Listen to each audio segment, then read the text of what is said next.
சென்னை ஓட்டேரியில் 15 வயதேயான சிறுமி கழுத்தை நெருக்கி மர்மமான முறையில் கொல்லப்பட்டிருக்கிறார். இது தொடர்பாக அவர்களது உறவினர்கள் சாலை மறியல் போராட்டத்தில் ஈடுபட்டு வருவதால் அங்கு பரபரப்பான சூழல் ஏற்பட்டிருக்கிறது.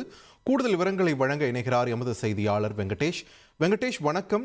இந்த சிறுமியுடைய மரணம் தொடர்பாக போலீஸ் தரப்புல இருந்து என்ன சொல்றாங்க? உறவினர்கள் போராட்டத்தில் ஈடுபட்டிருக்கிறவங்க தரப்புல இருந்து போலீஸ் தரப்புல என்னென்ன கோரிக்கைகள் முன்வைக்கப்பட்டிருக்கிறது? உங்களுடைய குற்றச்சாட்டுகள் என்ன? விரிவா பதிவு பண்ணுங்க.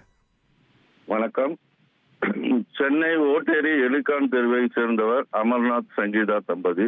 இவர்களுக்கு 2 மகள்கள் உள்ளனர். கருத்து வேறுபாடு காரணமாக அமர்நாத் சங்கீதா கடந்த 10 ஆண்டுகளாக பிரிந்து வாழ்ந்து வருகின்றனர்.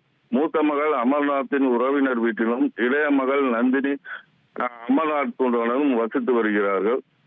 இந்நிலையில் அமர்நாத் 2வதாக உஷா என்ற பெண்ணை திருமணம் செய்து கொண்டார்.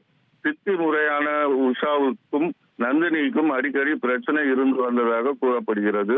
இந்நிலையில் நேற்று பள்ளி முடிந்து வீட்டிற்கு வந்த நந்தினி மயங்கி கீழே விழுந்து விட்டதாக அருகில் உள்ளவரிடம் உஷா தெரிவித்துள்ளார். இதனை அடுத்து அருகில் உள்ளவர்கள் நந்தினியை மருத்துவமனைக்கு அழைத்து செல்லும் பொழுது கழுத்தில் காயங்களுடன் நந்தினி இருந்துள்ளார். மேலும் மருத்துவர்கள் பரிசோதனை செய்த பின் நந்தினி இறந்து விட்டதாக கூறியுள்ளனர். தகவல் அறிந்து ஓட்டேரி போலீசார் வழக்கு பதிவு செய்து உஷாவிடம் விசாரணை நடத்தி வருகின்றனர். இந்நிலையில் நந்தினியின் உறவினர்களும் மற்ற அப்பகுதி மக்களும் உஷாதான் நந்தினியை துப்பாட்டாவால் கழுத்தை நெருக்கி கொலை செய்திருப்பதாகவும் அவரை கைது செய்ய வேண்டும் என வலியுறுத்தி சாலை மறியலில் ஈடுபட்டு வந்தனர். மருத்துவ பரிசோதனை முடிவு வந்தால்தான் இது கொலையா அல்லது தற்கொலையா என்பது தெரிய வரும். நன்றி வெங்கடேஷ், உங்கள் விரிவான தகவல்களுக்கு.